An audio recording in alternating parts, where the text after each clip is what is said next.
Personne n'attend avec impatience le prochain enterrement. Il suffit d'avoir été une fois à un enterrement pour se rendre compte que c'est une fois de trop. Lorsqu'il y a des funérailles chrétiennes, bien sûr, il y a une espérance, car nous savons, en tant que chrétiens, que nous reverrons un jour cet ami ou ce membre de la famille qui est décédé. Mais nous pleurons quand même, parce que nous détestons cette séparation, cette douleur, cette souffrance, bref, la mort qui s'est introduite dans le monde sous l'effet du péché. Nous savons que s'il n'y avait jamais eu de péché dans le monde, il n'y aurait pas non plus de funérailles. Le péché a eu des effets catastrophiques dans notre monde, dans nos familles et dans nos vies. Et en fin de compte, le péché nous tue. Comment en est-on arrivé là? Comment se fait-il que le péché a une telle présence et une telle puissance dans notre vie? Ceci est la 3e leçon de notre série intitulée « Qu'est-ce que l'homme ?» Nous avons donné à cette leçon le titre suivant « La malédiction du péché ». Nous allons essayer de voir, dans cette leçon, ce que la Bible enseigne sur le péché de l'homme, et nous nous intéresserons notamment aux effets du péché sur la condition humaine. Le péché existe sous beaucoup de formes différentes et à beaucoup de degrés différents. Mais dans tous les cas, ce qu'il y a au cœur du péché, c'est un esprit de rébellion contre Dieu. Le petit catéchisme de Westminster, qui a été publié à l'origine en 1647, propose une définition protestante générale du péché dans sa question numéro 14. La question est « Qu'est-ce que le péché ?»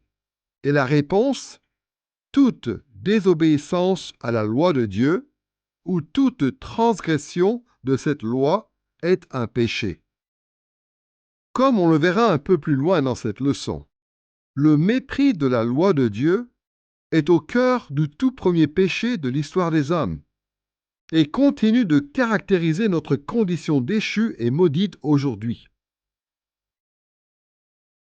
Cette leçon sur la malédiction du péché sera divisée en 3 parties. D'abord, nous allons considérer l'origine du péché. Ensuite, nous tâcherons de décrire quelle est la nature du péché. Et enfin, troisièmement, nous verrons quelles sont les conséquences du péché. Pour commencer donc, voyons quelle est l'origine du péché. L'existence du péché chez les hommes est indéniable. Les gens commettent toutes sortes d'atrocités contre Dieu, contre leurs semblables, contre d'autres créatures, contre la création elle-même et même contre leur propre personne. Mais d'où vient le péché? Quelle est l'origine première du péché chez les hommes? Et comment se fait-il que le péché ait infecté toute l'humanité? Nous allons parler de l'origine du péché en 3 étapes.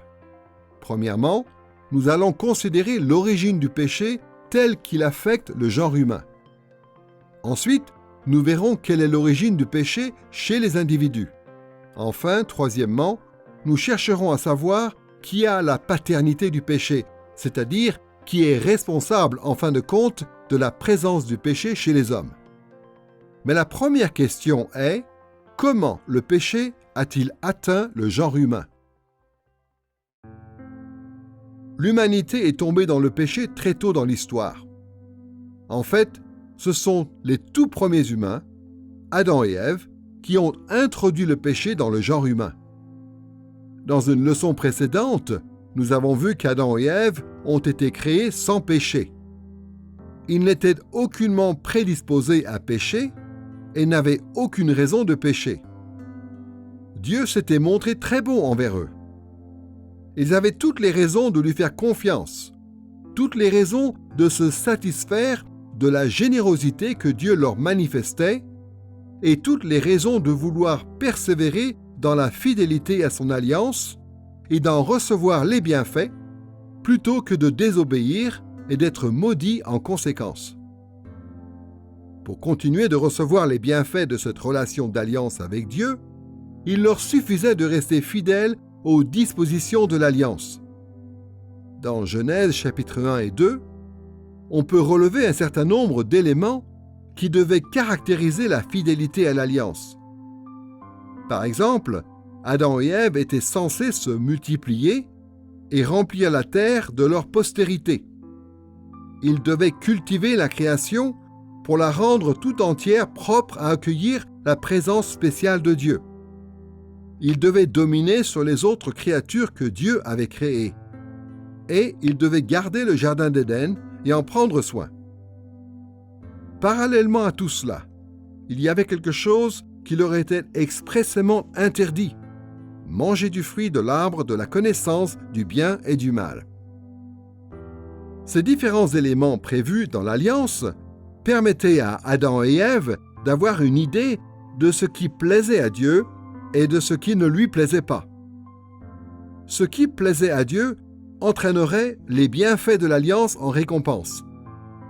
Inversement, ce qui lui déplaisait entraînerait les malédictions de l'Alliance en châtiment. Malheureusement, ce qui nous est raconté dans Genèse chapitre 3, versets 1 à 7, c'est que le serpent a incité Ève à manger du fruit défendu et qu'elle l'a fait. Puis elle en a donné à Adam, qui en a mangé lui aussi.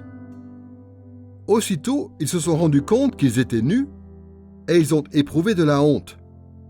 Le récit de la Genèse ne cherche pas à nous faire croire que l'arbre en lui-même avait le pouvoir de rendre les êtres humains pécheurs. Non, c'est bien l'infidélité d'Adam et Ève qui a produit en eux ce sentiment de culpabilité et de honte. Ensuite, dans Genèse chapitre 3, versets 8 à 24, il nous est raconté que Dieu s'est présenté à Adam et Ève pour dénoncer leurs péchés et qu'il les a maudits à cause de leur infidélité. En théologie, l'ensemble de cet épisode, depuis la tentation du serpent jusqu'au jugement de Dieu, est souvent appelé la chute. Cette expression, la chute, rend compte de l'idée que le péché d'Adam et Ève a fait chuter l'humanité. Le genre humain s'est ainsi retrouvé déchu de la faveur de Dieu et de ses bénédictions. En l'occurrence, dans Genèse chapitre 3, verset 16, Dieu s'adresse à Ève et lui dit ceci: « Je rendrai tes grossesses très pénibles, c'est avec peine que tu accoucheras. Tes désirs se porteront vers ton mari, mais il dominera sur toi. » La malédiction de Dieu n'a pas mis un terme à l'obligation qui reposait sur Ève de remplir la terre de sa postérité. Mais elle a eu pour effet de rendre cette obligation plus douloureuse à accomplir pour Ève. Elle a aussi entraîné la tension et le conflit dans la relation maritale entre Ève et son mari. Et dans Genèse chapitre 3, versets 17 à 19, Dieu prononce une malédiction correspondante à l'encontre d'Adam. Il lui dit ceci: « Le sol sera maudit à cause de toi. C'est avec peine que tu en tireras ta nourriture tous les jours de ta vie. Il te produira des chardons et des broussailles, et tu mangeras l'herbe de la campagne. C'est à la sueur de ton visage que tu mangeras du pain, jusqu'à ce que tu retournes dans le sol, d'où tu as été pris, car tu es poussière, et tu retourneras à la poussière. » Dieu n'a pas annulé le mandat qu'il avait confié à Adam, qui consistait à cultiver la terre et à la soumettre. Il a simplement rendu cette tâche beaucoup plus difficile et douloureuse à accomplir.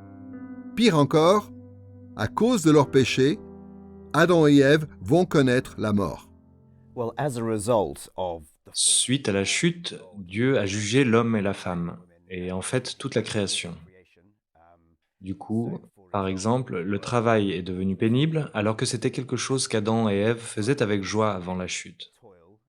Les êtres humains ont maintenant une relation ambivalente avec le travail. Ils aiment travailler et ils détestent travailler en même temps. La relation entre l'homme et la femme a aussi été détériorée et pervertie. L'enfantement aussi, qui était un don de Dieu destiné à reproduire l'image de Dieu, est devenu un processus pénible et douloureux. En fin de compte, Adam et Ève ont pu continuer de profiter de ces bonnes choses que Dieu leur avait données, mais en même temps, ces choses ont été corrompues et perverties jusqu'à un certain point, et ainsi, elles ont perdu de leur effet bénéfique.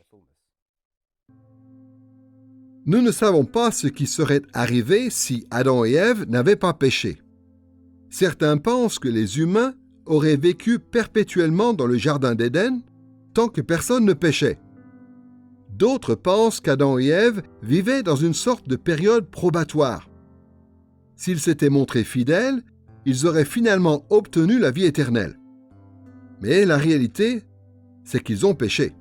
Et c'est ce péché qui a introduit le péché dans l'histoire des hommes de façon à affecter tout le genre humain.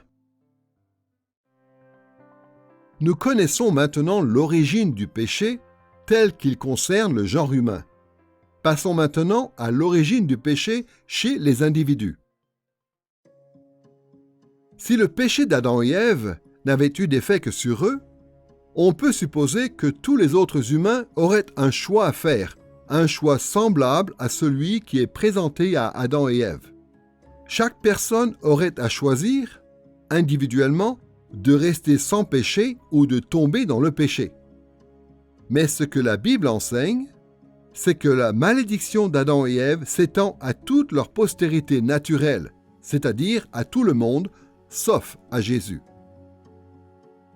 Dans Romains chapitre 5, versets 12 à 19, l'apôtre Paul évoque le péché d'Adam et il dit ceci. « Par un seul homme, le péché est entré dans le monde, et par le péché, la mort. Et ainsi la mort a passé sur tous les hommes, parce que tous ont péché. Par une seule faute, la condamnation s'étend à tous les hommes. Par la désobéissance d'un seul homme, beaucoup ont été rendus pécheurs. » Un seul acte de désobéissance d'Adam a condamné toute l'humanité, parce que dans la relation d'alliance qu'il avait avec Dieu, Adam agissait en qualité de représentant du genre humain. Il n'agissait pas seulement pour son compte, mais aussi comme représentant de sa femme et de tous les humains qui seraient issus de leur postérité par engendrement naturel. Son péché a compté comme notre péché, et sa culpabilité est devenue notre culpabilité. Et puisque nous avons cette culpabilité en commun avec lui, nous avons aussi en commun la malédiction que Dieu a prononcée à cause de cette culpabilité, ce qui inclut la corruption de notre nature et la mort.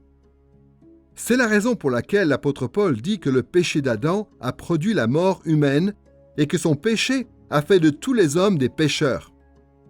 En Adam, nous avons tous été atteints par le péché, de sorte que nous sommes nés dans ce monde en portant déjà la culpabilité du péché d'Adam, en étant déjà asservis au péché et condamnés à mort. L'apôtre Paul le dit très clairement dans 1 Corinthiens chapitre 15, verset 22. Tous meurent en Adam.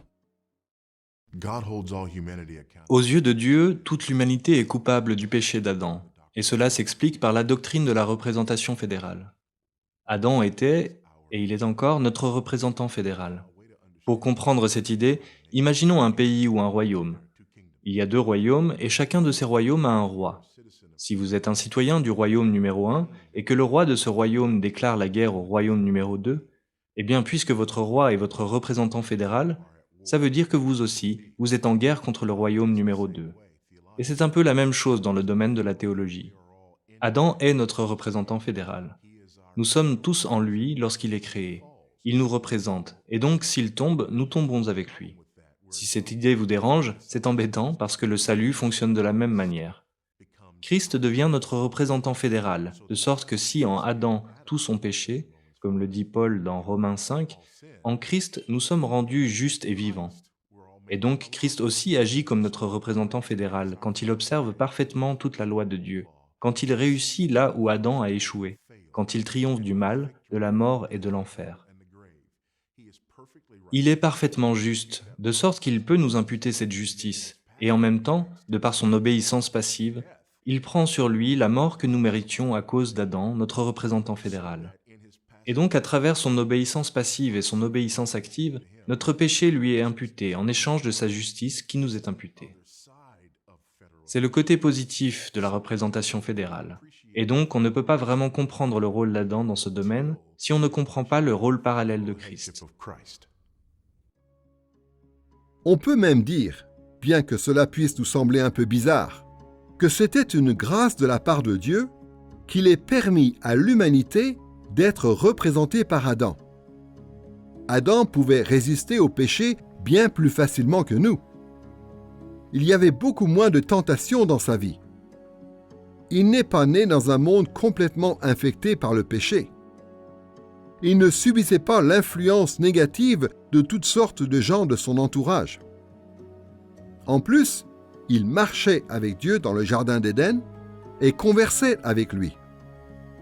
Il ne fait aucun doute que sa connaissance de Dieu et son expérience de Dieu dépassaient largement les nôtres. Il était aussi, personnellement, tout à fait juste puisqu'il avait été créé sans péché. Personne, à part le Christ, n'a jamais eu une capacité personnelle de résister au péché supérieure à celle d'Adam. Si nous avions dû affronter la même tentation qu'Adam, nous aurions échoué encore plus lamentablement. Le fait d'être représenté par lui à l'origine était donc pour nous un véritable avantage. Ce n'est pas difficile de comprendre que Dieu nous impute la culpabilité du péché d'Adam parce qu'Adam nous représentait. Là où les théologiens ne sont pas tous d'accord, c'est sur la question de savoir par quel processus le péché en vient à corrompre les individus et à habiter en eux. Certains pensent que c'est Dieu qui applique le péché directement à notre personne comme châtiment approprié qui correspond à la culpabilité que nous avons en Adam. D'autres pensent plutôt que nous recevons le péché en l'héritant de nos parents. Le péché se reproduirait en nous un peu comme notre corps se charge des gènes de nos parents. Quoi qu'il en soit, ce qui est sûr, c'est que le péché affecte tous les êtres humains depuis le moment de leur conception. Le psaume 58, verset 4, dit que les méchants sont pécheurs dès le sein de leur mère. Au psaume 51, verset 7, le roi David pleure sur l'adultère qu'il a commis avec Bathsheba et reconnaît qu'il a été un pécheur depuis le moment où sa mère l'a conçu. Donc même les enfants qui meurent dans le sein de leur mère ont besoin d'être sauvés par Jésus. Dans Jean chapitre 14, verset 6, Jésus dit ceci très clairement. « Moi je suis le chemin, la vérité et la vie, nul ne vient au Père que par moi. » Si personne ne vient au Père sauf par Jésus, cela veut dire que tout le monde, sans exception, a besoin d'être pardonné et purifié du péché. À cause du péché, nous venons tous au monde dans un état de mort spirituelle. C'est ce que l'apôtre Paul dit dans Éphésiens chapitre 2, versets 1 à 3. Et nous avons tous à lutter contre ce péché qui habite en nous et contre notre nature pécheresse et corrompue, comme le décrit aussi l'apôtre Paul dans Romains chapitre 7, versets 14 à 25. Tous ces problèmes que nous avons tirent leur origine du premier péché d'Adam dans le jardin d'Éden. Cette transgression d'Adam n'est pas seulement à l'origine du péché, tel qu'il affecte globalement le genre humain, elle est aussi à l'origine du péché qui est présent dans la vie de chaque individu. Nous avons donc pu réfléchir à l'origine du péché tel qu'il se manifeste d'abord dans le genre humain, puis chez les individus. Passons maintenant à la question de la paternité du péché. Qu'est-ce qu'on veut dire par la paternité du péché humain? À travers cette expression, la question que l'on soulève est de savoir qui, en fin de compte, est responsable du péché. Prenons une illustration. Quand on joue au billard, la personne dont c'est le tour manipule une queue à l'aide de laquelle il frappe la boule blanche qui, à son tour, va frapper une autre boule pour la faire bouger. Le mouvement de ces différents éléments peut être décrit selon différents points de vue. On peut dire par exemple que la queue a fait bouger la boule blanche ou bien que la boule blanche a fait bouger la boule suivante. Mais il ne viendrait à l'esprit de personne d'affirmer que la boule blanche ou que la queue est à l'origine de tout ce mouvement. De toute évidence, celui qui a déclenché ce processus, c'est le joueur qui a d'abord pris la décision d'actionner la queue d'une certaine manière, puis qui a effectivement réalisé le geste. Et quand les gens pêchent, il y a un mécanisme similaire. Bien sûr, le péché des hommes est un phénomène plus complexe, puisque chaque personne a sa propre volonté et ne subit pas seulement les événements, mais peut y contribuer activement ou en initier de nouveaux. Mais en fin de compte, il y a quand même une source initiale qui est à l'origine de tout événement. Cette question de la paternité du péché est importante parce que beaucoup d'adversaires du christianisme ont accusé Dieu d'être l'auteur de la chute des hommes dans le péché. Autrement dit, ils ont voulu rendre Dieu responsable du péché des hommes. Il y a deux types de motivations pour affirmer une chose pareille. La première, c'est de pouvoir dire que si Dieu est coupable de péché, alors il n'est pas digne d'être Dieu, et moins encore d'être adoré. La seconde, c'est de pouvoir dire que si c'est Dieu, en fin de compte, qui est responsable du péché, alors il ne peut rien reprocher aux hommes, et donc ce serait injuste qu'il nous punisse. Mais que dit l'Écriture ? Souvenons-nous de ce qui s'est passé après qu'Adam et Ève ont mangé du fruit défendu. Dieu a jugé le serpent et il a jugé Adam et Ève. Mais lorsque Dieu les a jugés, Adam et Ève ont tous les deux cherché à faire porter le chapeau à quelqu'un d'autre. Adam le premier a tenté d'esquiver sa responsabilité. Dans Genèse chapitre 3, verset 12, Adam dit ceci à Dieu. « C'est la femme que tu as mise auprès de moi qui m'a donné de l'arbre et j'en ai mangé. » Adam ne nie pas avoir mangé du fruit de l'arbre défendu, mais il ne veut pas être tenu pour responsable. D'abord, il accuse sa femme, qui lui avait donné le fruit à manger. Et ensuite, il accuse Dieu implicitement, puisque c'est Dieu qui a créé la femme. Au verset suivant, dans Genèse chapitre 3, verset 13, Ève accuse le serpent en disant ceci. « Le serpent m'a induite en erreur et j'en ai mangé. » Adam et Ève ont tous les deux voulu faire croire qu'en fin de compte, la responsabilité ou la paternité de leur péché appartenait à quelqu'un d'autre. Et il semble évident qu'ils ont avancé cet argument pour éviter, si possible, d'être punis. Mais Dieu ne voit pas les choses de cet œil. Il ne dit pas qu'ils n'ont pas été influencés par différents facteurs.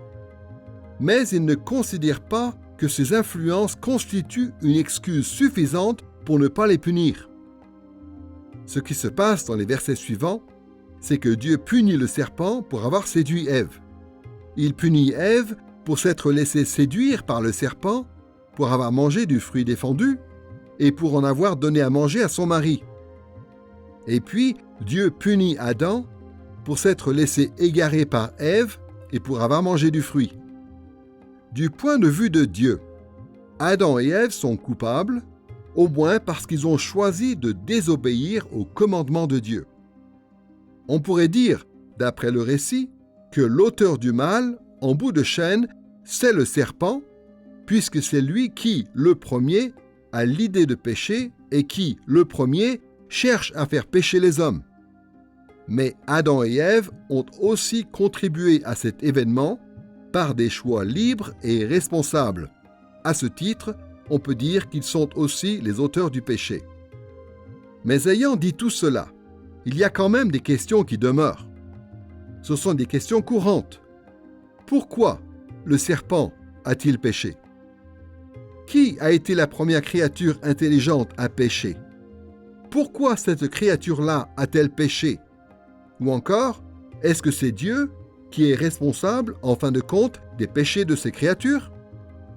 la Bible ne répond pas complètement à toutes ces questions. Mais elle nous donne quand même suffisamment d'éléments pour que nous puissions répondre aux points les plus importants. Avant toute autre chose, l'Écriture affirme très clairement que Dieu n'est coupable d'aucun péché et qu'il n'incite personne à pécher. Au contraire, Dieu est lui-même la norme de ce qui est juste et bon. Par définition, Dieu ne peut porter aucune culpabilité. L'apôtre Jean dit ceci dans 1 Jean chapitre 1 verset 5. Dieu est lumière, il n'y a pas en lui de ténèbres. Dans cet épître, l'apôtre Jean utilise habituellement le mot lumière pour désigner la pureté morale et à l'inverse le mot ténèbres pour désigner le péché et ses conséquences. Ce qu'il dit est donc très clair ici. Dieu est complètement dépourvu de péché. Dieu lui-même est la référence ultime du bien et du mal. Il n'existe aucune référence morale extérieure à lui qui pourrait lui être appliquée pour le juger. De plus, l'Écriture nous dit que Dieu a en horreur le péché dans des passages comme Deutéronome chapitre 25 verset 16, Psaume 5 verset 5 ou encore Zacharie chapitre 8 verset 17. Et Jacques chapitre 1 verset 13 ajoute que Dieu ne peut même pas être tenté par le mal. Mais puisque Dieu est dépourvu de péché, et puisqu'il déteste le mal, et puisqu'il est assez puissant pour empêcher le péché, comment le péché a-t-il bien pu apparaître? Comment imaginer qu'un Créateur infiniment bon et infiniment puissant ait pu concevoir une création où le péché puisse devenir une réalité? La plupart des théologiens répondent à cette interrogation en invoquant ce qu'on appelle le libre arbitre des créatures de Dieu, c'est-à-dire la liberté qu'elles ont d'exercer leur volonté. Quand les gens se mettent à réfléchir à la théologie, à la Bible, à la foi chrétienne, il arrive toujours un moment où la question est posée. Finalement, n'est-ce pas Dieu l'auteur du péché? Et je pense en effet qu'il est important de reconnaître, et même d'affirmer, que tout ce qui se passe ici-bas fait partie d'un vaste projet. Dieu est celui qui, depuis l'éternité passée, a décrété tout ce que nous observons et qui fait tout converger vers un but précis. De toute éternité, Dieu a conçu un plan pour accomplir son projet, un projet glorieux. Mais nous ne disons pas que Dieu est l'auteur du péché, parce que Dieu n'est pas la cause efficiente du péché. C'est ce qu'on veut dire par là, c'est que Dieu n'est pas l'auteur de l'acte, celui qui choisit de le faire. Nous nous appuyons beaucoup sur l'idée que Dieu permet certaines choses, c'est-à-dire que Dieu a créé des êtres moralement responsables et qu'il leur a donné la capacité de choisir entre le bien et le mal. Quand le bien est accompli, c'est par la grâce de Dieu, et on peut affirmer sans difficulté que Dieu a décrété le bien. Et quand c'est le mal qui est accompli, alors nous disons que c'est la volonté permissive de Dieu. Dieu a permis que cela arrive. Et c'est vrai que Dieu permet le mal. Il le permet depuis l'époque du Jardin d'Éden. Et il le permettra jusqu'au jour où Satan se prosternera devant Jésus et confessera qu'il est le Seigneur. Il existe des traditions théologiques différentes qui ont des opinions différentes sur la question du libre arbitre. Mais de manière générale, les chrétiens évangéliques sont plutôt d'accord sur une certaine succession d'événements et de causes. D'abord, Dieu a créé les anges et leur a donné la liberté de choisir entre péché et demeurer loin du péché. Lorsqu'un certain nombre d'anges ont choisi de pécher, ils sont déchus de la faveur de Dieu et sont devenus ce qu'on appelle aujourd'hui les démons. C'est à cette réalité que fait référence le passage de Jude, verset 6, où il est dit ceci. « Les anges, qui n'ont pas gardé la dignité de leur rang, mais qui ont quitté leur propre demeure, il les a gardés dans les chaînes perpétuelles au fond des ténèbres en attendant le grand jour du jugement. » Un autre passage, 2 Pierre chapitre 2 verset 4, emploie un langage similaire pour parler de ces anges déchus. Après la chute des anges, Dieu a créé les humains et les a placés dans le Jardin d'Éden. Tout comme les anges, les humains aussi ont reçu de Dieu un libre arbitre suffisant pour choisir de pécher ou de ne pas pécher. Saint Augustin, l'évêque d'Hippone qui a vécu de l'an 354 à l'an 430, a décrit cet état sous l'expression « posse non peccare ». En latin, cela veut dire littéralement être capable de ne pas pécher.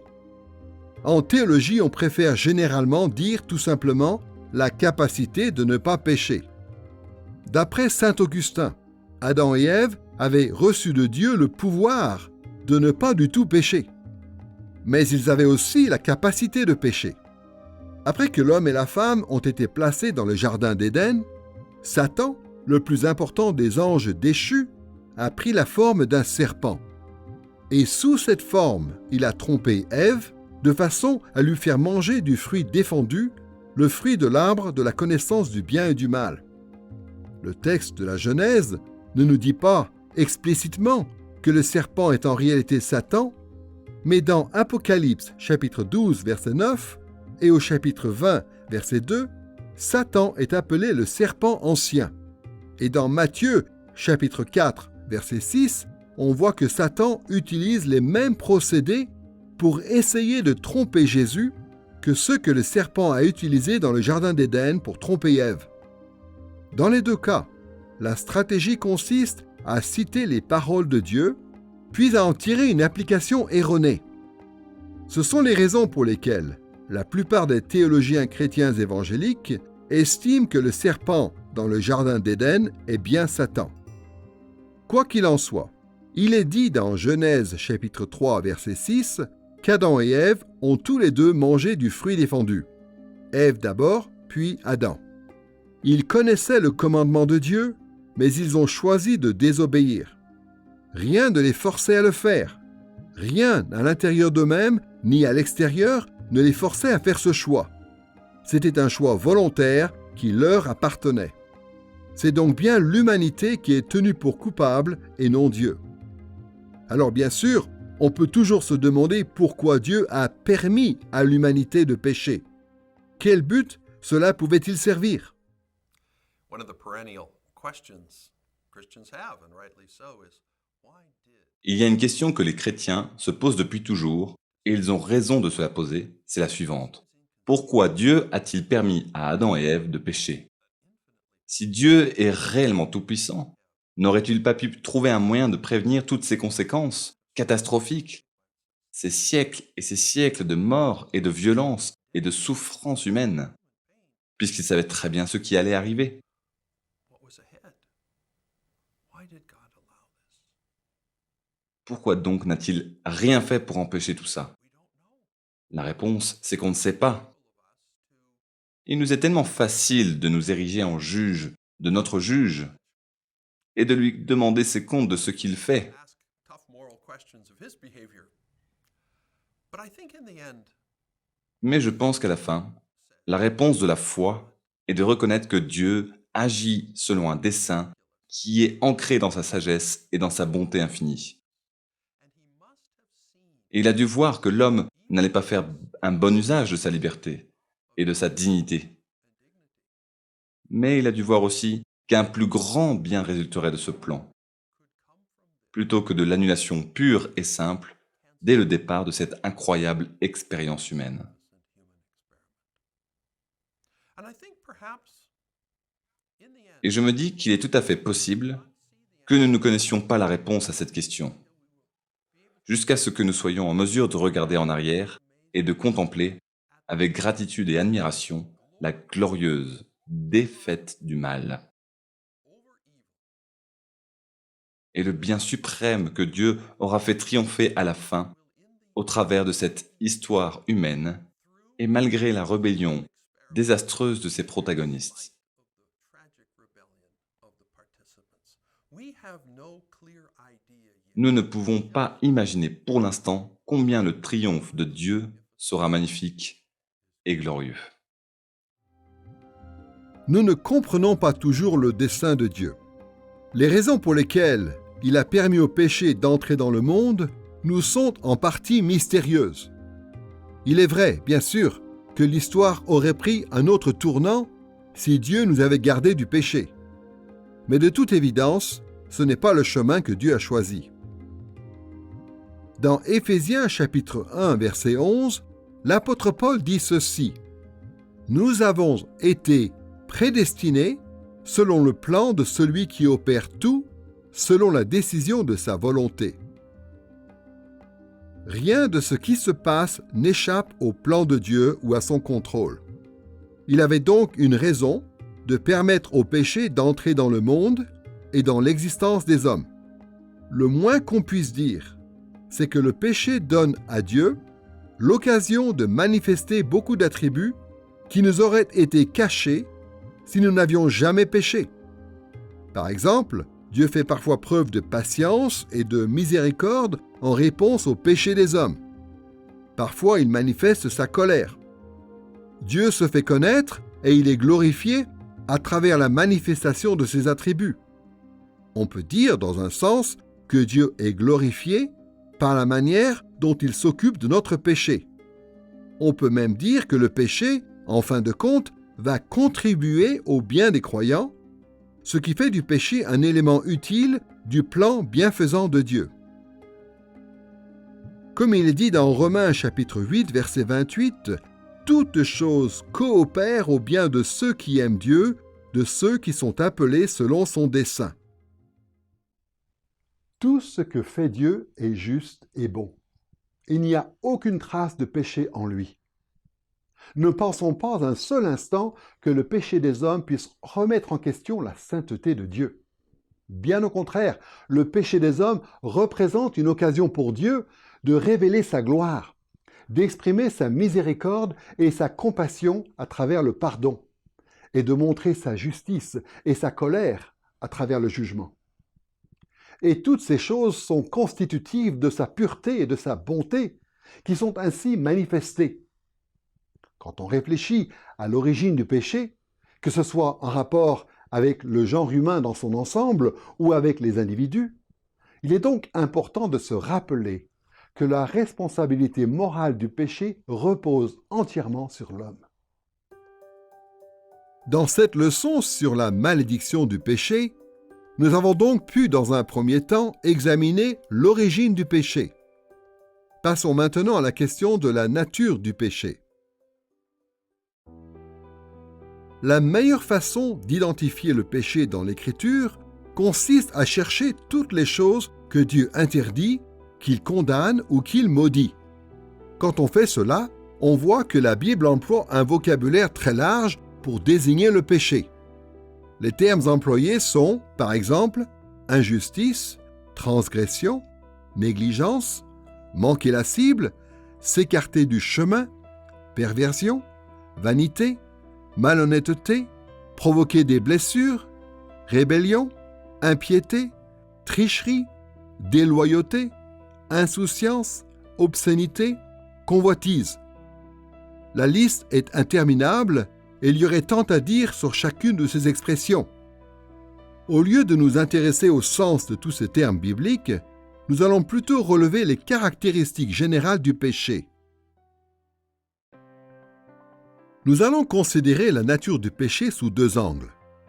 D'abord, nous allons voir que le péché, fondamentalement, est contraire à la loi. Ensuite, nous verrons que le péché est aussi contraire à l'amour. Pour commencer donc, le péché est contraire à la loi. Les chrétiens de nos jours s'imaginent souvent que la loi de Dieu n'est pas utile ou qu'elle nous est même néfaste. Généralement, cette idée vient d'une mauvaise compréhension de ce que dit l'apôtre Paul sur le rôle de la loi dans notre salut. Il est évident que la loi ne peut pas nous sauver.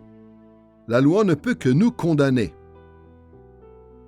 C'est la raison pour laquelle l'apôtre Paul dit ceci dans Galates, chapitre 5, verset 4. « Vous êtes séparés de Christ, vous qui cherchez la justification dans la loi, vous êtes déchus de la grâce. » Mais c'est justement pour cela que la loi nous est si utile, notamment pour identifier et pour reconnaître le péché. Si la loi est puissante pour nous condamner, c'est précisément parce qu'elle est capable de pointer notre péché. C'est ce que dit l'apôtre Paul dans Romains chapitre 5, verset 20. La loi est intervenue pour que la faute soit amplifiée. Mais là où le péché s'est amplifié, la grâce a surabondé. La loi amplifie le péché de plusieurs manières différentes. Par exemple, elle le fait reposer sur nous, des obligations qui n'étaient pas pour nous des exigences avant que vienne la loi. La loi attise aussi nos passions mauvaises, en attirant notre attention sur ce qui est interdit. Pourtant, la loi est toujours bonne. La loi est toujours un reflet authentique du caractère de Dieu. Elle est l'outil de mesure du péché. L'apôtre Paul le dit aussi dans Romains chapitre 7, verset 12. La loi est sainte et le commandement saint, juste et bon. Les gens s'imaginent souvent à tort que la loi de Dieu a été donnée pour rendre la vie des hommes plus difficile. En réalité, ce n'est pas du tout le cas. La loi de Dieu a été donnée aux hommes pour que les hommes, au contraire, sachent comment bien vivre. Mais puisque le péché a rendu les hommes incapables de vivre selon la loi, alors cette loi devient mal interprétée par les hommes. Une fois qu'un homme connaît Dieu, il comprend sans difficulté que la loi de Dieu lui a été donnée pour qu'il puisse avoir une vie qui est bonne, qui est parfaite selon Dieu. Et donc les croyants devraient avoir une attitude positive par rapport à la loi de Dieu. Ils devraient être reconnaissants, parce que la loi de Dieu est là pour les protéger, pour les garder du mal, pour les guider dans la vie. Et d'après la parole de Dieu, la loi de Dieu est elle-même parfaite. Par nature, le péché est contraire à la loi de Dieu, et cela apparaît clairement déjà à l'occasion du premier péché dans le Jardin d'Éden. Il n'y avait qu'une seule chose que Dieu avait explicitement interdit à Adam et Ève de faire. Et ils ont péché en transgressant cette loi. Et tous les péchés qui ont suivi dans l'histoire des hommes se font fait écho de cet acte qui allait à l'encontre de la loi de Dieu. Considérons cette réalité sous l'angle de l'alliance de Dieu avec le genre humain. Nous avons déjà parlé du fait que cette alliance manifestait la bienveillance de Dieu envers les hommes, qu'elle exigeait la loyauté des hommes envers Dieu et qu'elle prévoyait des conséquences en cas de fidélité ou d'infidélité. Eh bien, la loi de Dieu, c'est la description de cette loyauté que Dieu attend de nous. Tout ce que Dieu approuve et bénit est une exigence de l'alliance, que cela soit ou non commandé explicitement dans l'Écriture. Et tout ce que Dieu condamne et maudit est une infidélité à l'alliance, que cela soit ou non prohibé explicitement dans l'Écriture. Par conséquent, tout ce que nous le faisons soit dans l'obéissance à l'alliance, soit en violation de sa loi. Toutes les motivations de notre cœur, ou bien cherchent la gloire et l'approbation de Dieu, ou bien cherchent notre propre satisfaction. Toutes les pensées qui nous traversent l'esprit, tous les actes que nous faisons, toutes les émotions que nous ressentons, ou bien vont dans le sens de l'établissement du royaume de Dieu, ou bien vont dans le sens de la rébellion contre le roi. C'est ce qui a conduit l'apôtre Jean à écrire ceci dans 1 Jean, chapitre 3, versets 2 à 4. « Nous sommes enfants de Dieu, et ce que nous serons n'a pas encore été manifesté. Mais nous savons que lorsqu'il sera manifesté, nous serons semblables à lui, parce que nous le verrons tel qu'il est. Quiconque a cette espérance en lui se purifie, comme lui le Seigneur est pur. Quiconque commet le péché, commet aussi une violation de la loi, et le péché, c'est la violation de la loi. » Dans ce passage, l'apôtre Jean dresse un contraste entre le fait de transgresser la loi et la pureté absolue qui consiste à être semblable à Jésus. Ce sont les deux seules options. Soit on est sans péché, soit on est en violation de la loi. Pour l'apôtre Jean, la loi ne se résume pas à une liste précise que la Bible nous donnerait de choses qu'il faut faire ou ne pas faire. La loi, c'est plutôt l'expression du caractère parfait de Dieu. C'est ce caractère de Dieu qui est la réalisation complète et ultime de la loi, tandis que la loi écrite dans la Bible n'en est qu'une description. On peut dire par conséquent que tout ce qui est contraire à la sainteté de Dieu est une transgression de sa loi. Voici comment Jacques en parle dans Jacques chapitre 2, versets 10 et 11. « Quiconque observe toute la loi, mais pêche contre un seul commandement, devient coupable envers tous. Celui qui a dit « ne commets pas d'adultère » a dit aussi « ne commets pas de meurtre ». Jacques est en train de dire la même chose que Jean. Toute loi dans l'Écriture provient du même Dieu et nous oblige à plaire à Dieu pleinement. C'est Dieu lui-même qui est la règle ultime de notre comportement. Et cette règle nous est révélée dans sa loi. La loi n'a pas pour but de nous révéler tout le caractère de Dieu. Après tout, Dieu est infini et incompréhensible, c'est-à-dire qu'on ne pourrait jamais le décrire pleinement par des mots. La loi est simplement un résumé de son caractère. Ainsi, ce qui nous incombe, ce n'est pas seulement de remplir textuellement les exigences de la loi. Ce que nous devons faire, c'est nous conformer à ce que la loi nous décrit, c'est-à-dire au caractère parfait de Dieu. Et dans la mesure où nous n'y parvenons pas, notre péché consiste en effet en une violation de cette loi. Concernant la nature du péché, nous avons donc pu voir dans un premier temps que le péché était contraire à la loi. Nous allons voir maintenant qu'il est aussi contraire à l'amour. Quand Adam et Ève ont péché pour la première fois contre Dieu, ils ont fait preuve d'un terrible manque d'amour pour Dieu et aussi l'un pour l'autre. Et il en est de même à chaque fois que nous péchons. Notre péché est un manque d'amour pour Dieu et un manque d'amour pour notre prochain. Alors pour bien comprendre ce qu'on veut dire quand on dit que le péché est contraire à l'amour, il faut commencer par expliquer ce qu'est l'amour. Il existe bien des conceptions différentes de l'amour.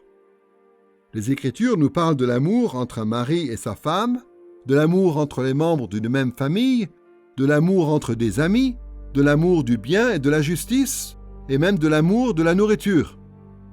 Mais quand la Bible parle de l'amour pour Dieu et pour les hommes, elle sous-entend en général quelque chose de bien différent. C'est un amour caractérisé par la loyauté vis-à-vis des exigences qui nous incombent dans l'alliance et un amour empreint de bonté envers les autres en raison des liens de l'alliance.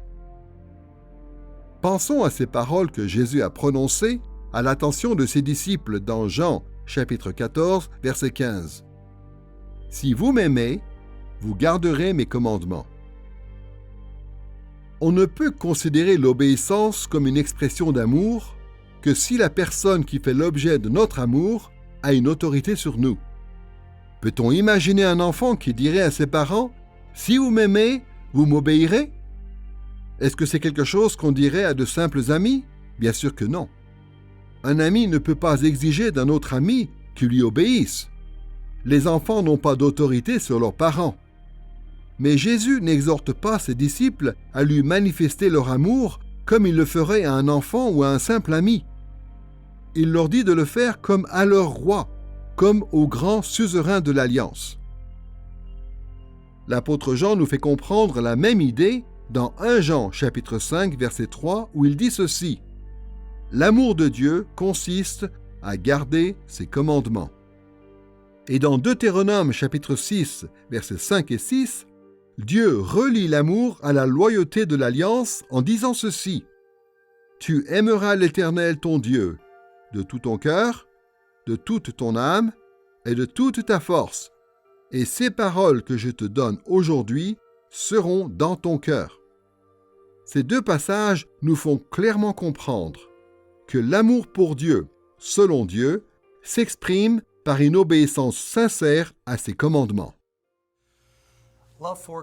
Je pense que l'amour pour Dieu nous motive à lui obéir. Parce que s'il nous aime, et si nous l'aimons en retour, et si nous comprenons le prix qu'il a payé pour nous, alors nous devrions logiquement vouloir le suivre sans réserve. J'ai ce genre de relation avec certains êtres humains. Pas avec tout le monde, mais avec ma femme par exemple. Si elle a besoin que je fasse quelque chose pour elle, je le ferai sans hésiter, parce que je sais qu'elle m'aime, et je l'aime en retour. Mais je comprends aussi le prix qu'elle a payé dans le cadre de notre mariage, pour me rendre plus heureux, pour me rendre plus sain, et pour m'aider à devenir l'homme que Dieu veut que je sois. Et donc, en reconnaissant cette réalité, je suis puissamment motivé à être l'homme qu'il lui faut. Et en vérité, je pense qu'on peut faire le parallèle avec la relation entre Dieu et l'homme. On est prêt à faire n'importe quoi pour Dieu quand on comprend l'amour qu'il nous porte et le prix qu'il a payé pour nous. Dieu ne veut pas que son peuple lui obéisse sous l'effet de la peur ou dans l'espoir, tout simplement, d'être récompensé. Dieu veut que son peuple lui obéisse en étant motivé par un désir de l'honorer, de lui exprimer sa gratitude pour sa grande bonté et d'être loyal à son alliance. Dieu voudrait que son peuple s'attache à lui dans son cœur ainsi qu'à sa loi. C'est pourquoi la Bible parle souvent de l'alliance de Dieu en termes d'amour. Prenons par exemple ces paroles que l'on trouve dans Deutéronome chapitre 7, versets 9 à 13. Ce Dieu fidèle garde son alliance et sa bienveillance jusqu'à la 1000e génération envers ceux qu'il aime et qui gardent ses commandements. Du moment que vous écouterez ses ordonnances, que vous les garderez et les mettrez en pratique, l'Éternel ton Dieu gardera envers toi l'alliance et la bienveillance qu'il a juré à tes pères. Il t'aimera, il te bénira et te multipliera. Dans ce passage, l'amour de Dieu pour son peuple, tout comme l'amour du peuple pour Dieu, est décrit en termes de fidélité à l'alliance. C'est aussi à cela que Jésus fait référence quand il parle du plus grand commandement de la loi dans Matthieu chapitre 22, versets 34 à 40 et dans Marc chapitre 12, versets 28 à 31. Dans ces deux passages, Jésus est en train de parler avec un pharisien qui était un spécialiste de la loi. Et le pharisien pose une question à Jésus dans le but de voir ce que Jésus pense concernant le rapport des commandements les uns aux autres. En l'occurrence, il demande à Jésus de dire quel est le plus important ou le plus grand des commandements. Jésus lui répond en citant Deutéronome chapitre 6, versets 5 et 6, ainsi que Lévitique chapitre 19, verset 18. Voici ce que dit Jésus dans Matthieu chapitre 22, versets 37 à 40. « Tu aimeras le Seigneur ton Dieu de tout ton cœur, de toute ton âme et de toute ta pensée. » C'est le premier et le grand commandement. Et voici le second qui lui est semblable. « Tu aimeras ton prochain comme toi-même. » De ces deux commandements dépendent toute la loi et les prophètes. Tout d'abord, comme on l'a dit, Jésus prend ces deux commandements comme des affirmations englobantes destinées à refléter pleinement le caractère de Dieu. Ensuite, il nous faut remarquer que ces deux commandements sont formulés en termes d'amour. Tu aimeras Dieu et tu aimeras ton prochain. Dans Romains chapitre 13, verset 9 et dans Galates chapitre 5, verset 14, l'apôtre Paul fait des affirmations similaires quand il dit que toute la loi se résume au commandement d'aimer son prochain. Autrement dit, l'amour pour Dieu et l'amour pour le prochain ne sont pas deux moitiés de la loi. En fait, chacun de ces deux commandements résume toute la loi. Aimer Dieu, c'est une façon de résumer toute la loi, et aimer son prochain, c'est aussi une façon de résumer toute la loi. Il s'ensuit que le péché, fondamentalement, est à la fois contraire à l'amour pour Dieu et contraire à l'amour pour son prochain. Tout péché est au moins contraire à l'amour pour Dieu, puisque tout péché commis par une personne révèle que son cœur n'est pas attaché avant tout à Dieu. Tout péché est un rejet du caractère de Dieu, une rébellion contre son autorité et une violation de son alliance. Mais tout péché que nous commettons est aussi contraire à l'amour pour notre prochain, car tout péché méprise le caractère et l'autorité de Dieu tel qu'il se reflète chez notre prochain, qui est lui-même l'image de Dieu. Et quand nous péchons, nous mettons aussi à mal l'intérêt de notre prochain en ne recherchant pas avant tout les bienfaits de l'alliance. Je dis souvent à mes étudiants qu'ils n'auront pas leur diplôme à moins d'intégrer le cours de théologie 1.0. Et ensuite, je leur dis que le cours de théologie 1.0, c'est simplement la phrase suivante « Dieu est Dieu et vous n'êtes pas Dieu ». Le péché dit « c'est moi Dieu ». Le péché rabaisse Dieu, rabaisse sa gloire, son honneur, sa volonté, son royaume. Le péché relègue ces choses au second plan et élève notre gloire, notre honneur, notre volonté, notre royaume à la place. Et donc, après le cours de théologie 1.0, je leur propose le cours de théologie 2.0. Puisque Dieu est Dieu, vous êtes tenus d'aimer Dieu de tout votre cœur, de toute votre âme, de toute votre pensée, de toute votre force. Et puisque vous n'êtes pas Dieu, le monde ne tourne pas autour de vous. Vous devez aimer votre prochain comme vous-même. Et donc, oui, en effet, le péché consiste fondamentalement à ne pas aimer son prochain. Le péché consiste à s'aimer soi-même, à se mettre soi-même au centre. Donc, on peut dire que l'obéissance parfaite à Dieu, c'est-à-dire le fait de ne pas pécher, consiste véritablement à aimer Dieu et à aimer son prochain.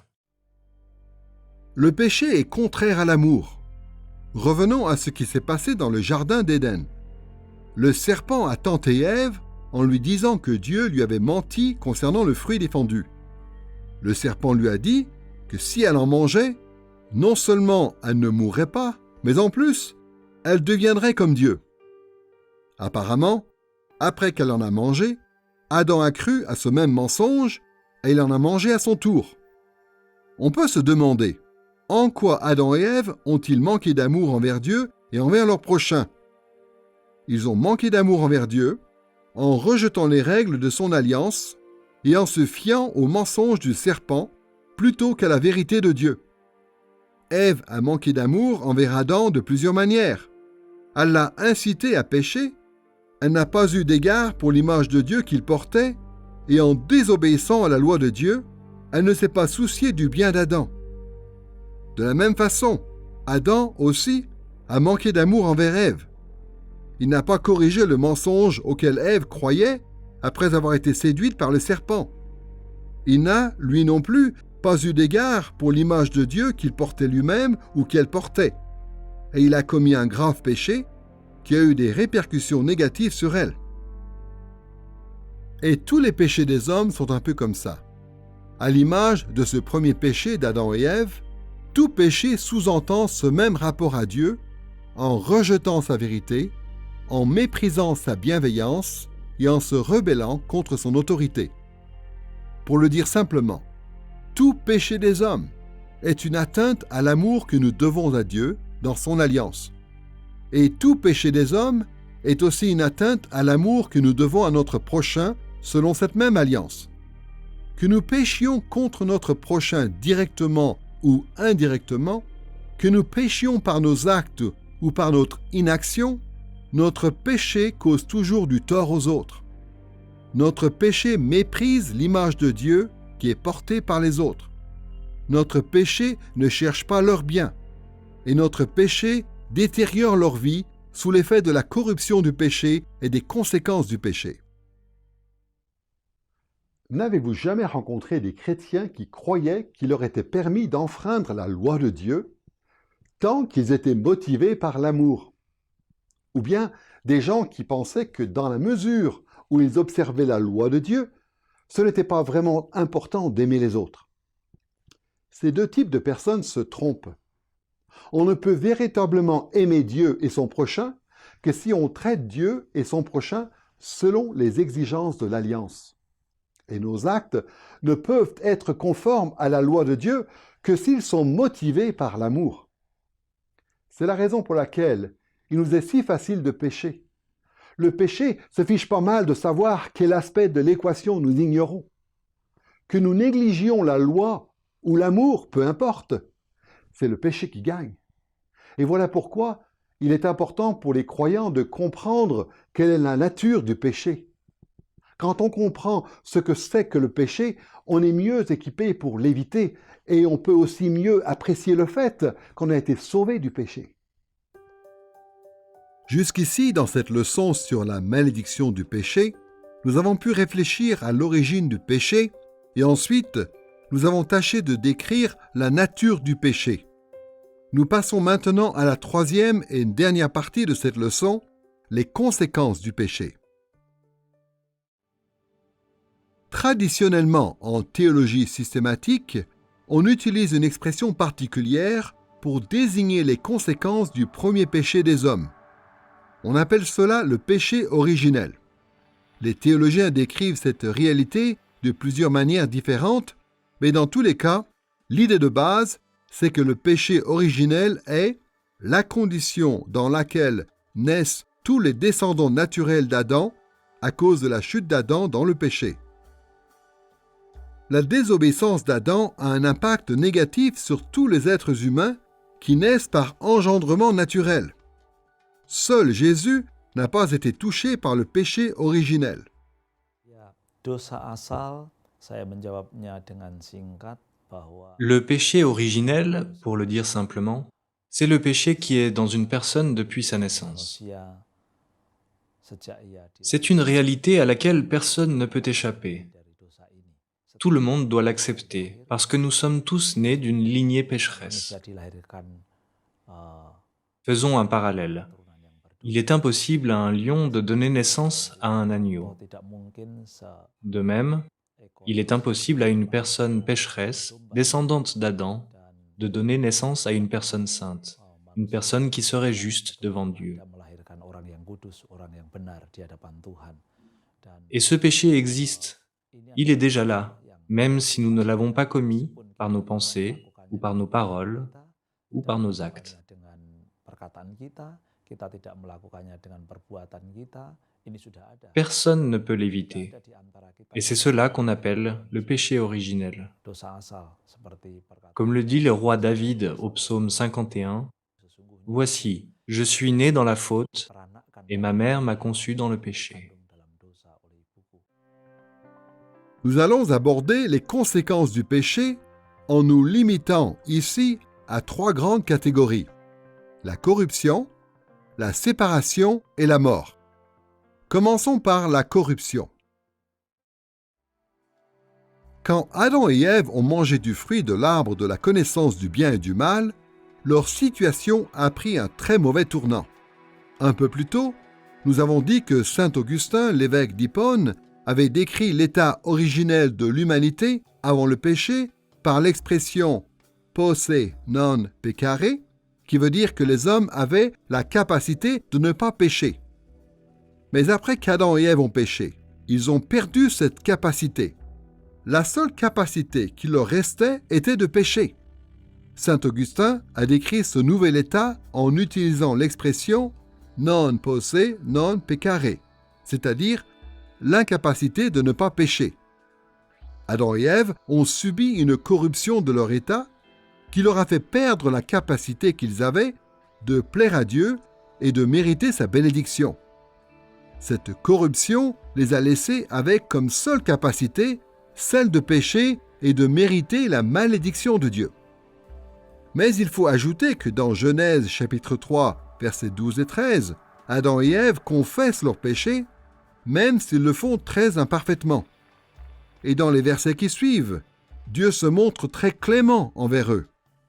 Il aurait pu les faire mourir aussitôt pour leurs péchés. Mais ce n'est pas ce qu'il fait. À la place, il leur manifeste sa miséricorde. Et dans Genèse chapitre 3, verset 15, il promet même d'envoyer un Rédempteur pour les délivrer du péché et de ses effets. De par cette foi et cette repentance exprimée par Adam et Ève, Dieu leur accorde un renouveau spirituel et rétablit leur capacité de ne pas pécher. Malheureusement, ce rétablissement personnel ne se transmet pas à leur descendance naturelle. Le reste de l'humanité est condamné à naître avec l'incapacité de ne pas pécher. Jésus et l'apôtre Paul comparent cet état de corruption morale à un véritable esclavage au péché dans des passages comme Jean, chapitre 8, versets 31 à 44, ou comme Romains, chapitre 6, versets 6 à 20. Et nous demeurons tous dans cet état de corruption jusqu'à ce que Dieu nous sauve, tout comme il a sauvé Adam et Ève. Dans Luc, chapitre 6, versets 43 à 45, Jésus compare notre état corrompu à un mauvais arbre qui ne peut produire que du mauvais fruit. Jésus ne veut pas dire que l'humanité déchue, avant d'être sauvée, ne peut jamais rien accomplir qui ait l'apparence d'être le bien. Les non-croyants prennent soin de leurs enfants, ils respectent la loi civile et ainsi de suite. Mais la corruption du péché les rend incapables d'agir par respect pour la loi de Dieu ou par amour pour Dieu et pour leur prochain, selon ce qui est défini dans l'Alliance. Par conséquent, tout ce qu'ils font est imprégné de péché. Comme le dit l'apôtre Paul dans Romains chapitre 8, versets 6 à 8. De fait, la nature humaine tend vers la mort. En effet, la nature humaine tend à la révolte contre Dieu parce qu'elle ne se soumet pas à la loi de Dieu et qu'elle n'en est même pas capable. Or, ceux qui sont animés par leur nature propre ne peuvent pas plaire à Dieu. Malheureusement pour nous, notre corruption ne se limite pas à notre incapacité de ne pas pécher. Elle s'étend à toutes les dimensions de notre nature humaine. Il existe des traditions théologiques différentes qui ont des opinions différentes sur l'étendue exacte de cette corruption. Mais le moins qu'on puisse dire, c'est que toutes les facultés de notre nature humaine ont été affectées par le péché, de même que toutes les parties de notre corps et de notre âme. Notre corps est sujet à la souffrance et à la mort, par exemple. C'est ce que Dieu a dit dans Genèse chapitre 3, versets 16 à 19. Notre esprit a perdu son intelligence, comme le fait remarquer l'apôtre Paul dans Romains chapitre 3, verset 11. Et notre cœur convoite le mal, comme le dit l'apôtre Jean dans 1 Jean chapitre 2, verset 16. Le péché envahit toute notre vie. Il exerce sa corruption sur toutes les dimensions de notre être déchu, sur notre corps, sur notre âme, sur notre esprit, sur nos désirs, sur nos pensées et sur tout le reste. Par conséquent, le péché affecte aussi tout ce qui procède de notre être, c'est-à-dire tout ce que nous pensons, tout ce que nous faisons, tout ce que nous ressentons. Mais une fois qu'on vient à Christ, Dieu nous renouvelle de façon à rétablir notre capacité de lui plaire dans tous ces domaines. En ce qui concerne les autres, toutefois, qui ne sont pas encore sauvés, le péché se manifeste dans tout ce qu'ils font.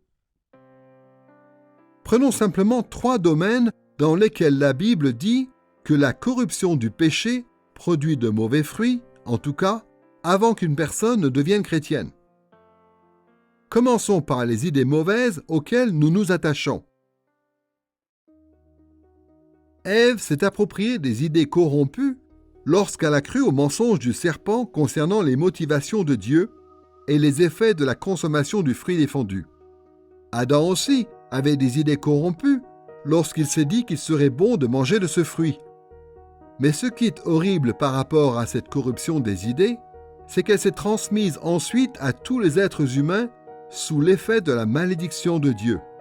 Comme on l'a vu dans une autre leçon, le péché a abîmé les facultés rationnelles de l'homme, de sorte que nous croyons que des idées fausses sont vraies.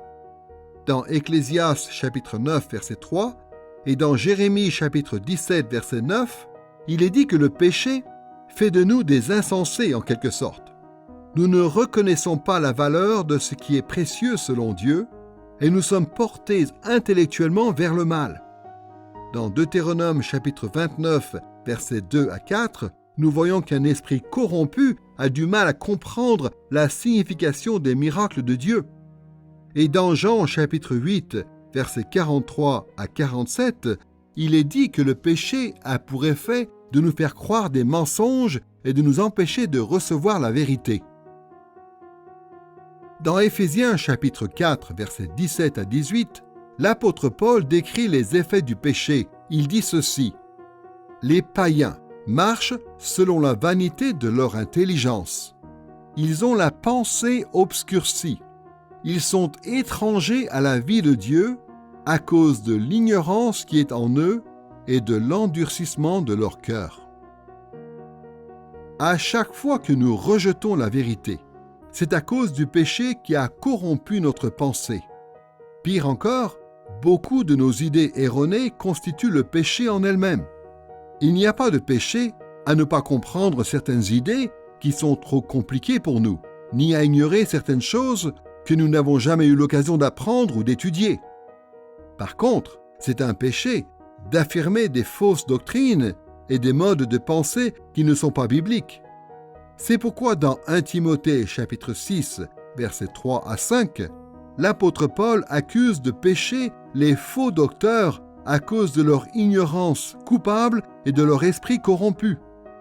Les fausses doctrines et les idées erronées sont des mensonges qui obscurcissent la vérité de Dieu et qui nous conduisent plus loin dans le péché. Dieu est Dieu, et ça vaut le coup de le connaître tel qu'il est vraiment. C'est important pour nous de savoir comment il est, sans se tromper, et d'avoir une bonne doctrine. Parce que la bonne doctrine nous fait comprendre qui est Dieu et le genre de relation qu'on peut avoir avec lui. Donc avant tout, Dieu est digne qu'on réfléchisse correctement à son sujet et que nos pensées sur lui soient les plus justes possibles. La bonne doctrine est importante parce qu'elle honore Dieu. Elle le respecte. Ce que nous voulons, c'est connaître Dieu tel qu'il est vraiment. Nous voulons connaître la vérité qu'il nous a révélée sur lui-même. Et c'est bien sur l'objet des Écritures de nous faire connaître ces choses. Mais ensuite, le Nouveau Testament met en garde avec beaucoup de virulence contre les fausses doctrines, parce que les fausses doctrines conduisent à une vie dans l'erreur. Elles conduisent au péché. Elles nous détournent de Dieu. Quand on n'a pas une bonne compréhension de Dieu, quand on a une conception aberrante de Dieu, alors on va vivre une vie aberrante. On ne va pas le servir comme il le voudrait. C'est la raison pour laquelle le Nouveau Testament est très sévère à l'encontre des fausses doctrines. La corruption du péché a aussi un effet sur les comportements que nous avons. L'élément qui révèle le plus clairement le péché d'Adam et Ève est sans doute leur comportement. Ils ont mangé du fruit défendu. Et ce péché est devenu le prototype de tous les péchés comportementaux qui frappent l'humanité depuis ce jour-là. Quelque temps plus tard, nous découvrons dans Genèse chapitre 6, verset 5, que Dieu était tellement en colère contre le comportement mauvais des hommes qu'il a détruit tout le genre humain par le déluge en épargnant seulement Noé et sa famille pour qu'ils repeuplent la terre. Malheureusement, les hommes n'ont pas tellement amélioré leur comportement par la suite. Nous péchons encore et toujours par toutes sortes de comportements mauvais. En fait, dans Romains chapitre 1, l'apôtre Paul nous dit que si nous péchons tellement, c'est parce que Dieu nous a livrés à nos mauvais désirs. Dans ce même chapitre, Paul dresse un tableau effrayant des comportements qui caractérisent notre condition déchue tant que nous ne sommes pas sauvés. Voici comment il en parle dans Romains chapitre 1, versets 29 à 32. « Ils sont remplis de toute espèce d'injustice, de méchanceté, de cupidité, de perfidie, pleins d'envie, de meurtre, de discorde, de fraude, de vice, rapporteurs, médisants, impies, emportés, orgueilleux, fanfarons, ingénieux au mal, rebelles à leurs parents, sans intelligence, sans loyauté, sans affection, sans indulgence, sans pitié. Et bien qu'ils connaissent le décret de Dieu, selon lequel ceux qui pratiquent de telles choses sont dignes de mort, non seulement ils les font, mais encore ils approuvent ceux qui les pratiquent.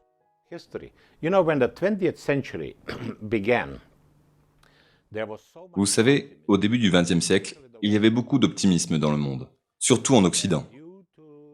C'était dû au progrès de la science, au développement et à la généralisation de l'éducation, à toutes les découvertes récentes, technologiques, scientifiques, etc.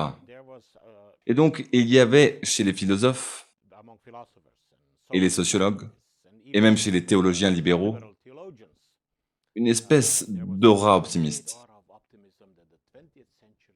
L'idée selon laquelle le XXe siècle serait caractérisé par la paix et qu'il n'y aura plus de guerre.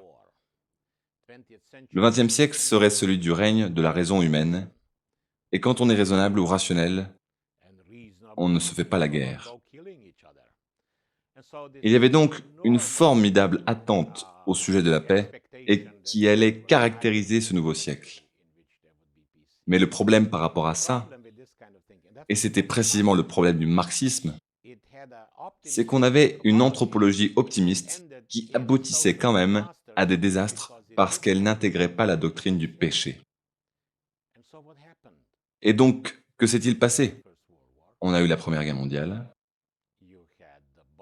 on a eu la révolution bolchevique, ensuite on a eu l'Holocauste, la Deuxième Guerre mondiale, Hitler, le nazisme, et la liste continue. Et donc, pour résumer, au cours du XXe siècle, plus de 112 millions de personnes sont mortes en raison de la guerre. Je ne parle que de la guerre. Pertes civiles et militaires, pour autant qu'on puisse le calculer.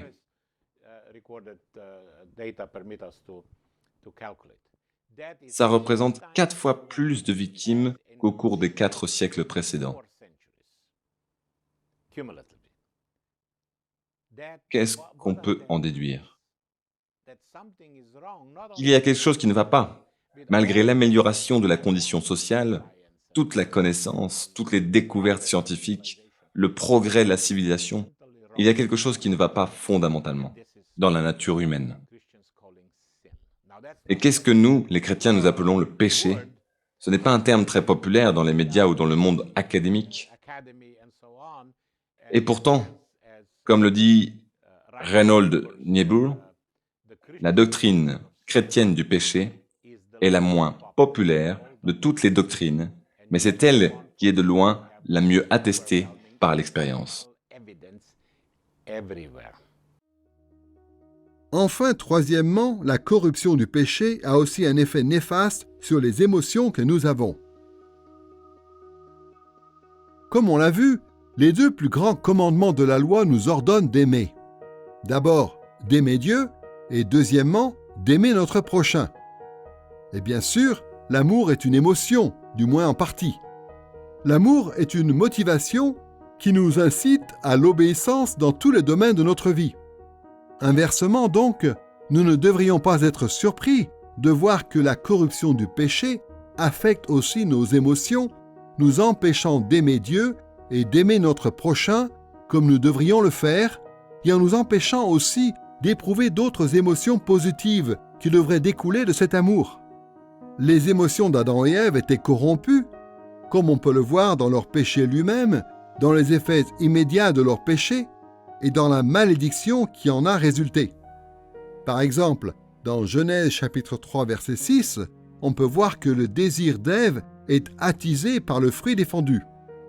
Au verset 7 à 10, Adam et Ève éprouvent de la honte à cause de leur nudité. Et au verset 16, Dieu prononce une malédiction sur la façon dont les sentiments et les désirs d'Adam et Ève vont désormais s'exprimer dans le cadre de leur relation maritale. Et tout cela décrit aussi la corruption du péché telle qu'elle affecte les émotions de tout être humain. Nous sommes tous en proie à la convoitise, au désir, à l'orgueil, à la haine, à la colère injuste et à toutes sortes d'émotions mauvaises. Comme le dit Jésus lui-même dans Marc chapitre 7, versets 21 et 22. « Car c'est du dedans, c'est du cœur des hommes que sortent les mauvaises pensées, prostitution, vol, meurtre, adultère, cupidité, méchanceté, ruse, dérèglement, regard envieux, blasphème, orgueil, folie. » Avant même que nous n'agissions, nos émotions corrompues et nos mauvais désirs nous entraînent et nous conduisent vers des pensées de péché et en fin de compte vers des comportements mauvais. Jacques l'exprime de la manière suivante dans Jacques chapitre 1, versets 14 et 15. « Chacun est tenté parce que sa propre convoitise l'attire et le séduit. Puis la convoitise, lorsqu'elle a conçu, enfante le péché. » Dans notre nature pécheresse, l'obéissance extérieure à la loi de Dieu est déjà impossible. Mais quand on considère en plus quelle est notre corruption émotionnelle et notre incapacité d'aimer Dieu et d'aimer notre prochain comme nous devrions le faire, il devient tout à fait évident qu'en dehors de la grâce rédemptrice de Dieu, il nous est foncièrement impossible de lui plaire. Parmi les conséquences du péché, il y a donc la corruption, une corruption qui touche toutes les dimensions de notre être. Mais il y a aussi la séparation, le péché nous sépare de Dieu et de nos semblables. Il est difficile d'exagérer la portée néfaste du péché. Pour commencer, le salaire du péché, c'est la mort. La mort est entrée dans l'histoire des hommes à cause du péché. Nous allons tous mourir à cause du péché. Ensuite, nous sommes séparés de Dieu à cause du péché. La relation a été brisée et nous ne méritons pas d'avoir le moindre contact avec lui à cause de notre péché. Et puis troisièmement, notre relation les uns aux autres a été brisée à cause du péché. L'humanité est divisée, fragmentée, fracturée parce que nous choisissions de rechercher notre propre intérêt avant celui des autres. Nous sommes centrés sur nous-mêmes et remplis d'orgueil, d'égoïsme et de vanité. Et par conséquence, nous n'arrivons pas à nous entendre et à fonctionner ensemble en harmonie. Tout cela donc s'explique par le péché. Les êtres humains ont été créés à l'image de Dieu dans le but de gouverner ce monde en communion avec le Créateur. Nous étions censés agrandir le jardin d'Éden jusqu'à ce qu'il s'étende sur la terre entière. Nous devions faire du monde le royaume terrestre de Dieu. Et Dieu aurait habité avec nous dans ce royaume et il nous aurait manifesté sa présence glorieuse.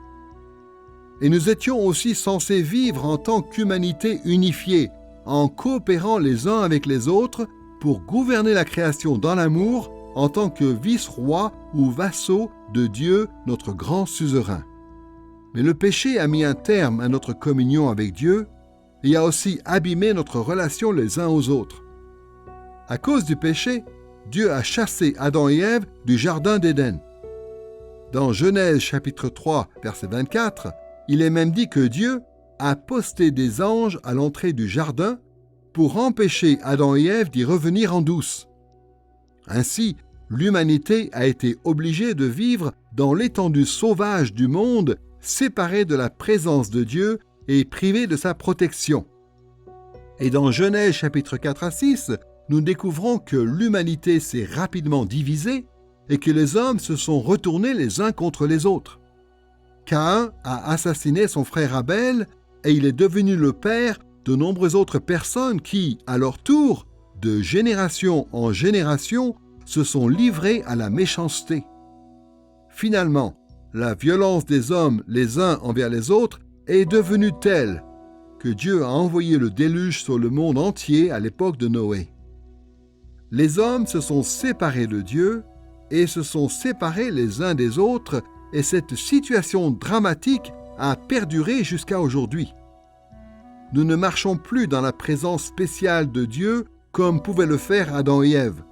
Au contraire, nous haïssons Dieu et luttons contre lui. Et nous sommes incapables de vivre en paix et de coopérer les uns avec les autres à cause de nos mensonges, de nos tromperies, de notre haine, de nos rivalités et de tous les autres problèmes relationnels que nous avons. La cause initiale de tout cela, comme on l'a vu, c'est le péché d'Adam et Ève qui se sont rebellés contre Dieu en mangeant du fruit défendu. En péchant de cette manière, nos premiers parents ont élevé leur autorité au-dessus de celle de Dieu. C'était un acte de trahison contre Dieu, une violation de son alliance, et cette trahison a fait de tous les hommes les ennemis de Dieu. Dans sa lettre aux chrétiens de la ville d'Éphèse, l'apôtre Paul affirme que la chute de l'humanité dans le péché a eu pour conséquence de nous faire rejoindre le royaume de Satan. Nous étions les plus proches alliés de Dieu et nous sommes devenus des combattants ennemis dans une guerre spirituelle.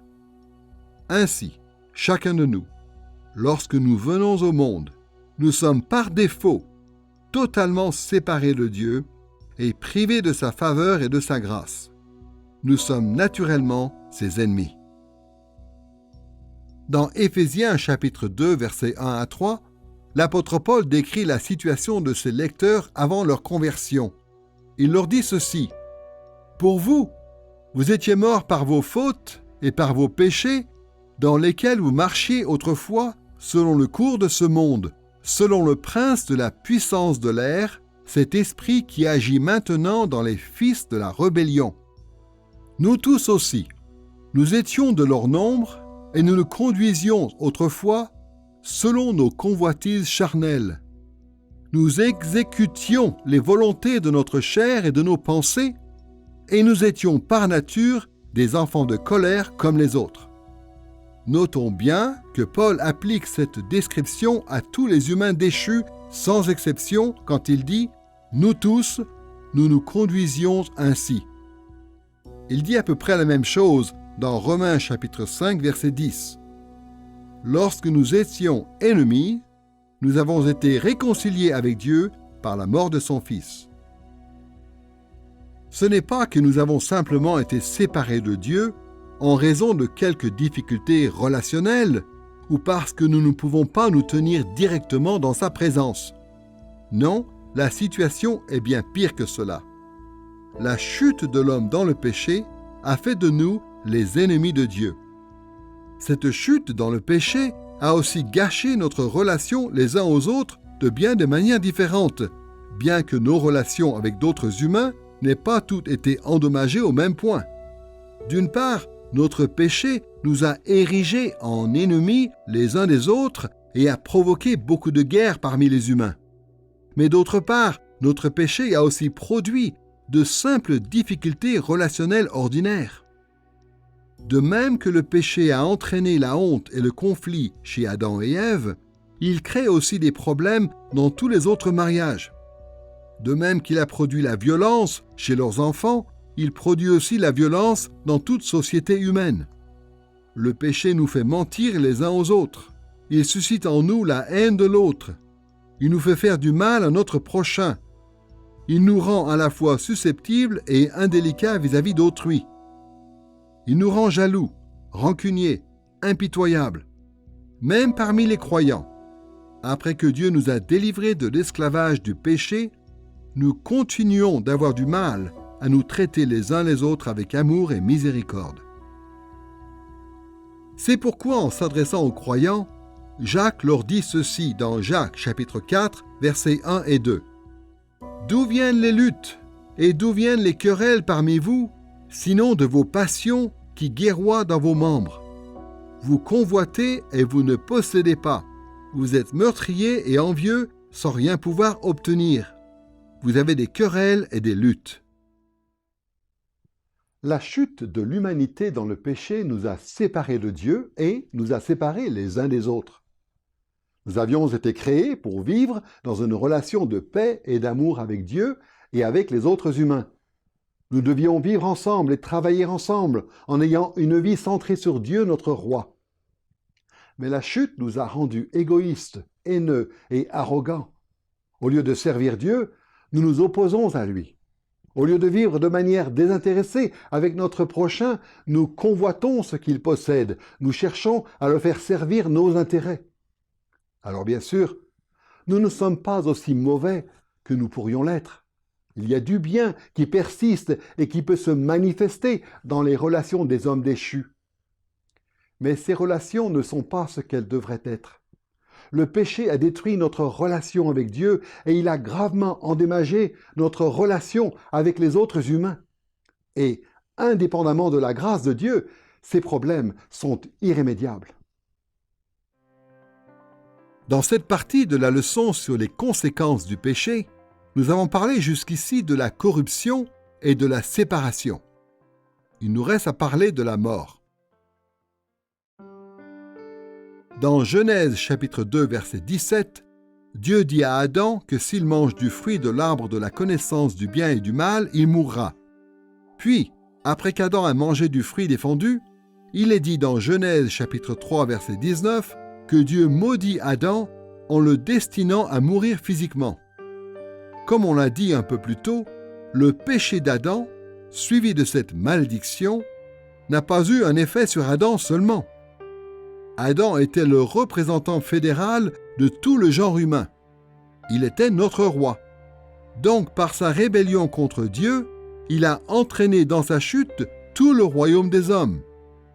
Nous tous, nous avons hérité de la culpabilité d'Adam et de la malédiction qui s'ensuit, la mort.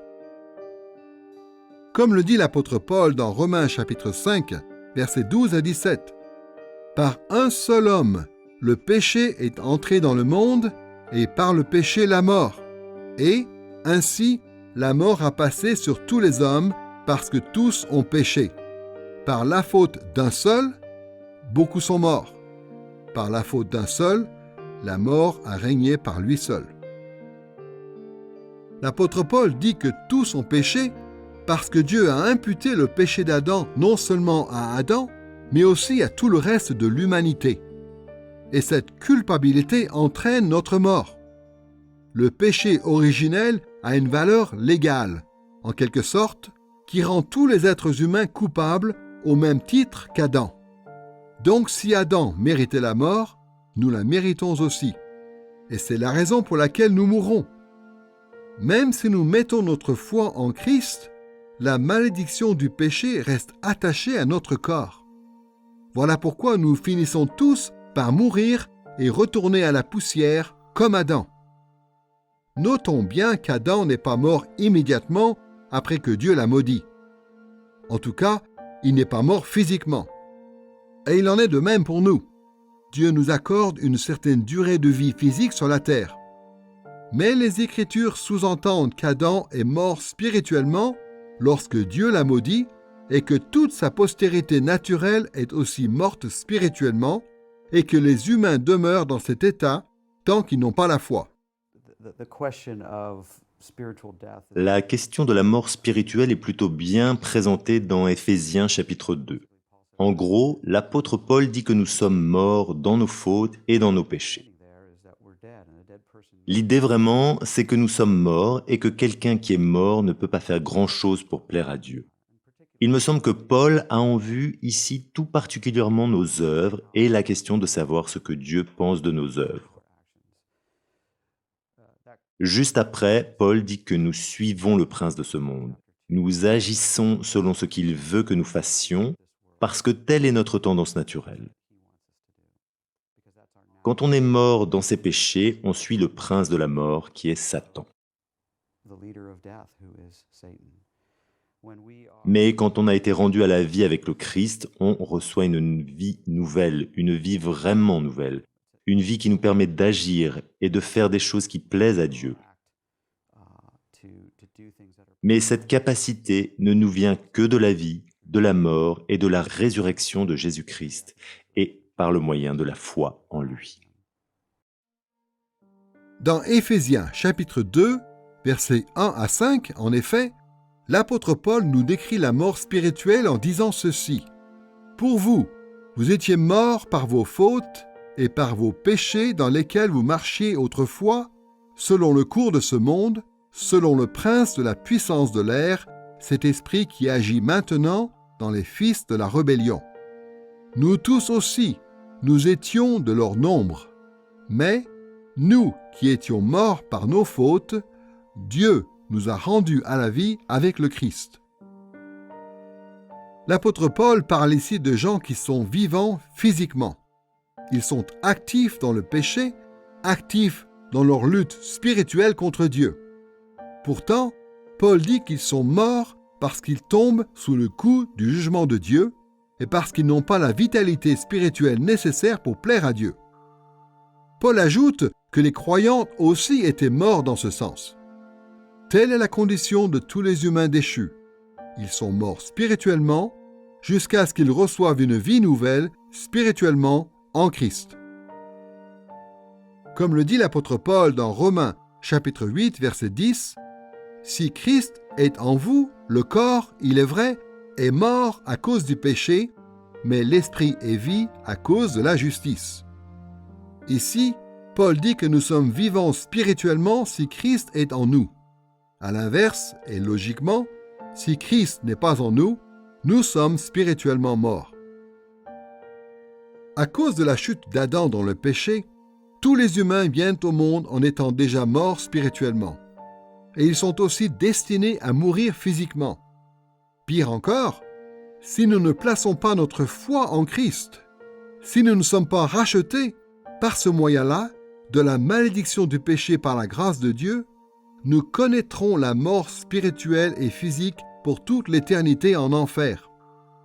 Et si nous faisons l'expérience de manière consciente aujourd'hui de notre condition de mort spirituelle, nous ferons aussi l'expérience de cette mort de manière consciente en enfer. Tous les humains non rachetés existeront pour toujours et subiront la malédiction du péché dans leur corps et dans leur âme. La malédiction du péché est vraiment une réalité et une réalité sérieuse. Mais par la grâce de Dieu, en tant que croyants, nous pouvons dès à présent lutter contre l'influence du péché, sachant que nous en serons complètement délivrés un jour. Dans cette leçon sur la malédiction du péché, nous avons étudié l'origine du péché tel qu'il se manifeste dans le genre humain et tel qu'il concerne les individus, puis nous avons parlé de la paternité du péché. Nous avons aussi, dans un deuxième temps, cherché à décrire la nature du péché en notant que le péché était à la fois contraire à la loi et contraire à l'amour. Et enfin, nous avons examiné les conséquences du péché en termes de corruption, de séparation et de mort. Le poids du péché des hommes serait susceptible de nous conduire au désespoir si nous n'avions pas une espérance solide en Christ. Comme on l'a vu dans cette leçon, le péché, ce n'est pas une mince affaire. C'est un poids que nous portons douloureusement, qui nous soumet dans cette vie au joug de la corruption et qui nous entraîne vers la mort. Dans son livre bien connu, Le voyage du pèlerin, John Bunyan décrit le péché comme un lourd fardeau qui est attaché à notre dos et qui ne peut nous être enlevé que par la croix de Christ. Et dans la prochaine leçon, nous verrons comment cela se passe lorsque notre Sauveur nous rachète de la malédiction du péché.